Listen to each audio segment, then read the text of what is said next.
Hi guys, आप सबका हमारे YouTube channel Tasmiya Career Academy पे स्वागत है। गाइज, आज जो हम आपको डिटेल देने जा रहे हैं वो देने जा रहे हैं जीपी पार्षिक सहकारी बैंक रिक्रूटमेंट 2025 के नोटिफिकेशन के बारे में। जीपी पार्षिक सहकारी बैंक ने जूनियर ऑफिसर्स की 70 वैकेंसीज के लिए अपना नोटिफिकेशन जारी किया है। अगर आप भी इन वैकेंसीज के लिए अप्लाई करना चाहते हैं तो गाइज ये वीडियो आपके लिए बहुत ज्यादा इंपॉर्टेंट है, क्योंकि इस वीडियो में हमने पूरा डिटेल में बताया है कि क्या मिनिमम क्वालिफिकेशन मांगी गई है, क्या आपका सिलेक्शन प्रोसेस रहेगा, लास्ट डेट अप्लाई करने की कब है और ऑनलाइन जाकर के कैसे आपको रजिस्ट्रेशन और फॉर्मेलिटीज पूरी करनी होगी। तो गाइस पूरा वीडियो देखिएगा और साथ ही साथ में हमारे इस यूट्यूब चैनल को सब्सक्राइब कर लें, लाइक करें और ज्यादा से ज्यादा शेयर करें। तो गाइस सबसे पहले बात करते हैं इनकी ऑफिशियल वेबसाइट की। इनकी जो ऑफिशियल वेबसाइट है वो है www.mucbf.in, जहां पर जाकर के आपको रजिस्ट्रेशन और फॉर्मेलिटीज पूरी करनी होगी। रिक्रूटमेंट अथॉरिटी जो है खुद जीपी पार्षिक सहकारी बैंक लिमिटेड रहेगी। पोस्ट नेम की अगर बात करें तो जूनियर ऑफिसर्स ट्रेनी की जो है ये आपकी पोस्ट रहेगी, जो कि आपकी परमानेंट यानी कि रेगुलर जॉब रहेगी। जेंडर की अगर बात करें तो मेल एंड फीमेल यानी कि man and women both can apply for these vacancies. Total vacancy 70 vacancies के लिए जो है नोटिफिकेशन जारी किया है गया है। जॉब लोकेशन की अगर बात करें तो जॉब लोकेशन सिलेक्शन होने के बाद जो है आपकी इंडिया की कुछ स्पेसिफिक स्टेट्स में जो है आपकी पोस्टिंग दी जाएगी, जैसे कि आपकी महाराष्ट्र, कर्नाटका, गोवा, इन स्टेट्स में जो है आपकी पोस्टिंग दी जाएगी। और रिक्वायर्ड होने पर यानी कि जरूरत पड़ने पर जहां जहां इनकी ब्रांचेस हैं, यूनिट्स हैं बैंक्स की, वहां पर भी आपको जो है पोस्टिंग यानी कि ट्रांसफर जो है कर दिया जा सकता है। अब बात करते हैं कि आपका जो है अप्लाई मोड क्या रहेगा। तो अप्लाई मोड आपका ऑनलाइन रहेगा टोटल, ऑफलाइन किसी तरह का कोई कम्युनिकेशन या किसी तरह का कोई कॉरेस्पॉन्डेंस नहीं किया जाएगा। रजिस्ट्रेशन जो स्टार्ट हो गए हैं वो 14 फरवरी 2025 से स्टार्ट हो चुके हैं और लास्ट डेट जो है रजिस्ट्रेशन की यानी कि अप्लाई करने की वो है 28 फरवरी 2025। तो 28 फरवरी 2025 से पहले पहले जो है आपको इनकी ऑफिशियल वेबसाइट पर जाकर के अपना रजिस्ट्रेशन और जो है फॉर्मेलिटीज पूरी कर लेनी है। रिटर्न एग्जाम डेट की अगर बात करें तो 23 मार्च 2025 को आपका रिटर्न एग्जाम कंडक्ट किया जाएगा। एडमिट कार्ड जो है आपका जो एग्जाम डेट है उससे 4 या 5 दिन पहले जो है आप अपना इनकी ऑफिशियल वेबसाइट से जो अपना एडमिट कार्ड डाउनलोड कर सकते हैं।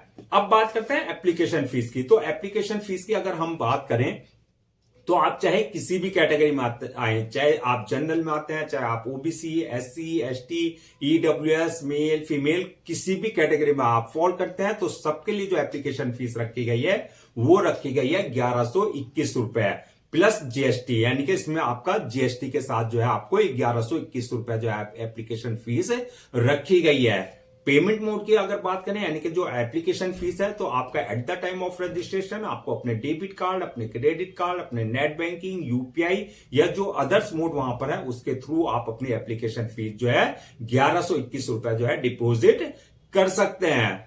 अब बात कर लेते हैं एलिजिबिलिटी क्राइटेरिया क्या मांगा गया है, यानी कि क्या मिनिमम एजुकेशनल क्वालिफिकेशन मांगी गई है।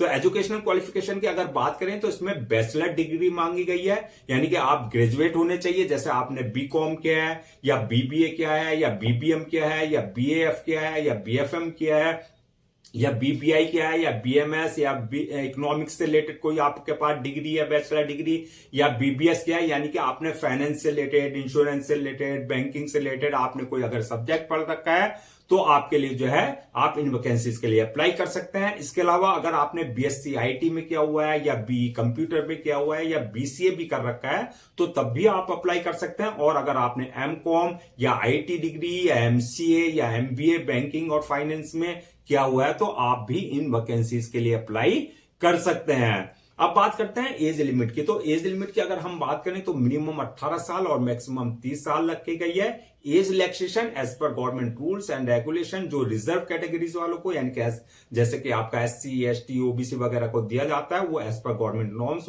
आपको जो है एज रिलैक्सेशन प्रॉपर दिया जाएगा। अब नेक्स्ट बात करते हैं सिलेक्शन प्रोसेस क्या रहेगा। तो सिलेक्शन प्रोसेस की अगर हम बात करें तो सबसे पहली स्टेज जो रहेगी वो रिटन एग्जाम की रहेगी, यानी कि आपका ऑफलाइन एग्जाम जो है लिया जाएगा, कंडक्ट किया जाएगा। जो एग्जाम क्वालिफाई कर लेंगे दूसरी स्टेज रहेगी उनके लिए इंटरव्यू की, यानी कि जो आपका पर्सनल इंटरव्यू लिया जाएगा।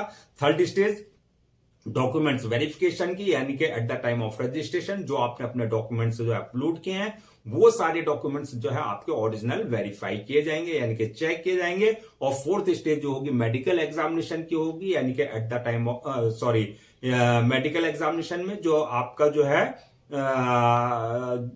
जो इसमें यह देखा जाएगा कि जिस पोस्ट के लिए आपने अप्लाई किया है कि उसके लिए आप पूरी तरीके से फिजिकली और मेंटली पूरी तरीके से फिट होने चाहिए। तो ये मल्टीपल स्टेजेस रहेंगी जो आपको क्लियर करनी होगी। अब बात कर लेते हैं जो आपका रिटर्न एग्जामिनेशन होगा, यानी कि जो आपका रिटर्न एग्जाम होगा ऑफलाइन, उसका क्या एग्जाम पैटर्न होगा, क्या उसका सिलेबस रहेगा। तो सबसे पहले हम एग्जाम पैटर्न की बात करें तो सबसे पहले ये ऑफलाइन होगा जैसे कि हमने बताया। दूसरा आपका क्वेश्चन का जो पैटर्न होगा ऑब्जेक्टिव टाइप होगा, यानी कि MCQ type multiple choice question होंगे।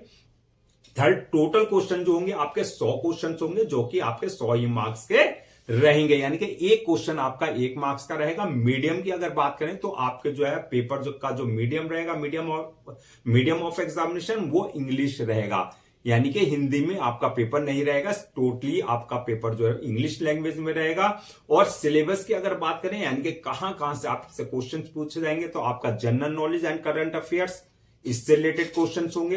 दूसरा मैथमेटिक्स एंड न्यूमेरिकल एबिलिटी से क्वेश्चंस होंगे। इंग्लिश लैंग्वेज एंड ग्रामर से क्वेश्चंस होंगे।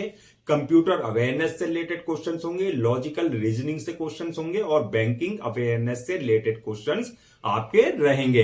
अब बात करते हैं फाइनल मेरिट लिस्ट किस बेसिस पे बनेगी। तो फाइनल मेरिट लिस्ट जो बनेगी आपने जो रिटर्न एग्जामिनेशन में प्लस इंटरव्यू में जो आपने मार्क्स ऑब्टेन किए हैं उस बेसिस पे जो है आपकी फाइनल मेरिट लिस्ट तैयार की जाएगी। सैलरी की अगर बात करें तो 15,000 रुपए पर मंथ जो आपको जो है इसमें सैलरी रखी गई है। डॉक्यूमेंट्स रिक्वायर्ड की अगर बात करें यानी कि क्या क्या डॉक्यूमेंट्स आपको जो है अप्लाई करने से जो है पहले जो है रेडी रखने हैं। तो सबसे पहले जो आपकी एकेडमिक क्वालिफिकेशन है या प्रोफेशनल क्वालिफिकेशन है, चाहे वो आपने सेमेस्टर वाइज के है चाहे वो आपने ईयर वाइज के है, वो सारे डॉक्यूमेंट जो है आपके पहले से रेडी होने चाहिए। दूसरा आपका एक्सपीरियंस सर्टिफिकेट अगर आप पर एप्लीकेबल है, यानी कि अगर है तो आपके पास जो है रिलेवेंट कंपनी या रिलेवेंट फील्ड में जो है आपके पास एक्सपीरियंस सर्टिफिकेट होना चाहिए।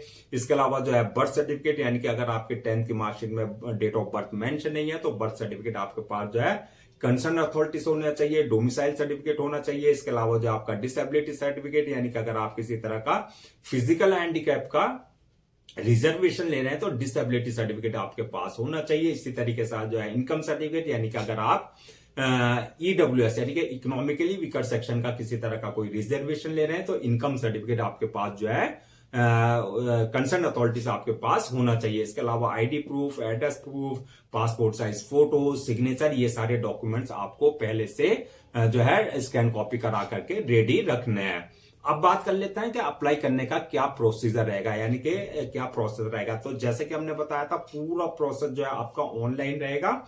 ऑफलाइन किसी तरह का कोई कम्युनिकेशन या आपका कॉरेस्पॉन्डेंस नहीं किया जाएगा। तो ऑनलाइन अप्लाई करने के लिए सबसे पहले आपको उनकी ऑफिशियल वेबसाइट www.mucbf.in पर विजिट करना है। जब आप होम पेज पर जाएंगे वहां पर आपको जो है अप्लाई ऑनलाइन पर जो क्लिक करेंगे तो वहां पर आपको लिंक मिलेगा जूनियर ऑफिसर्स ट्रेनी रिक्रूटमेंट 2025 का लिंक, उस पर आपको क्लिक करना है। जब आप क्लिक करेंगे तो अगर यहां पर इस बात का ध्यान रखना है कि अगर आपने इनके ऑफिशियल पोर्टल पर अपने आप को पहले से रजिस्टर्ड नहीं करा रखा है तो आपको न्यू रजिस्ट्रेशन पर जाकर के जो है वहां पर अपनी पर्सनल डिटेल्स और ईमेल आईडी और आपका मोबाइल नंबर डाल करके वहां अपने आपको रजिस्टर करा लेना है, जहां से जो है आपको आपका रजिस्ट्रेशन आईडी और आपका पासवर्ड जनरेट हो जाएगा जो आपके क्रेडेंशियल होंगे। अगर ऑलरेडी आपने इनके पोर्टल पर अपने आपको जो है रजिस्टर करा रखा है तो आपके जो क्रेडेंशियल है यानी कि यूजर नेम और पासवर्ड है उससे आपको लॉगिन करना है। वहां पर लॉगिन करने के बाद जो आपका एप्लीकेशन फॉर्म आएगा उस फॉर्म को आपको जो है पूरा डिटेल में जो है फिल करना है, यानी कि वहां पर आपकी पूरी पर्सनल डिटेल्स मांगी जाएगी, जैसे आपका नाम, फादर नेम, मदर नेम, आपका जो है एकेडमिक क्वालिफिकेशन, आपकी प्रोफेशनल क्वालिफिकेशन, आपका एक्सपीरियंस, आपकी जो अदर्स जो है डिटेल्स है, वो सारी डिटेल्स आपको एक्यूरेट फिल करनी होगी।